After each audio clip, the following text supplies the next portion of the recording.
Hey everyone, welcome back. Today we're going to be looking at this new figure of Chewbacca doing his absolute favorite thing, which is getting arrested. But not that time, not that time either. Definitely not that time. I don't even know what that is.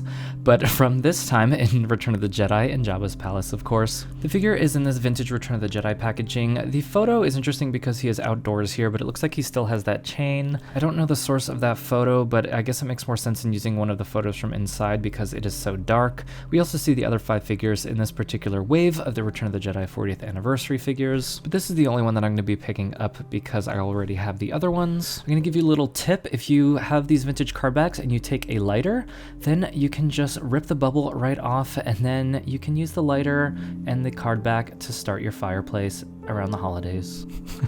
I'm sorry, I'm in a weird mood today. Anyway, let's look at the figure itself. If we look closely at the head sculpt, we can see that the collar as well as the chain are actually all just one piece, so there's definitely no chance of removing that collar in case you were planning on doing that. This figure is extremely scene specific, but he does come with his bowcaster here, which is a darker black than a lot of the other bowcasters I've seen before that are usually cast in a lighter gray plastic. Let's take a look at the sculpt here compared to the other Chewbaccas that we've got in the Black Series before. So we have the Archive on the left, the Empire Strikes Back that comes with C-3PO in the middle, and the newest Return of the Jedi one on the right here. The sculpt is almost identical. You may be able to spot some differences here. I'm not an expert on the Chewbacca molds, but for the most part this looks the same. You can see that the Archive one is much redder and much shinier, so I actually really like the finish on this Return of the Jedi one, and I kind of like the more yellow fur tone. But of course, the most important thing is seeing how he looks with Bush Leia here, because this is how I assume 99% of us are going to be displaying this figure.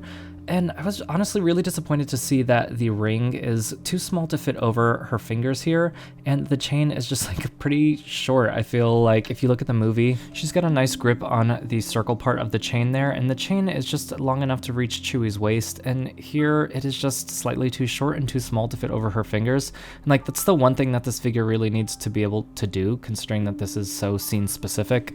I've used this $13 chain that I got on Amazon. This will be linked below. I've used this a couple times in my display. I have my Figuarts Geonosis Arena Padme displayed with this chain because she uses that in the movie on my prequel shelf. And although these are different types of necklace chains, you can see how well that they scale with the Black Series when displayed accordingly. So if you don't feel like spending the full price on this specific Chewbacca and you just need this one for a photo or something like that, you can use any necklace chain on the Empire Strikes Back Chewbacca. He even has like a little divot in his neck that could work, and just feed it through to Bush's fingers. But anyway, that is all for today's video. I am excited to add this Chewbacca to my Jabba's palace area. I don't know that I want to replace the Leia that I have from Tim's Toys who's chilling over there on the right. I think I'm going to put her back on display. And while I have you here, I wanted to show you the Endor Bunker that I just finished painting. This is 3D printed. The files were designed by me. They're available on my Patreon if you would like to 3D print one of these for yourself. It has a lot of little details on the inside there, and it has 2 sets of sliding doors. I designed all my files to be extremely easy to print, even for beginners. So my Patreon will be linked in the description below. Here are some more videos that you guys might enjoy, and I'll see you all next time.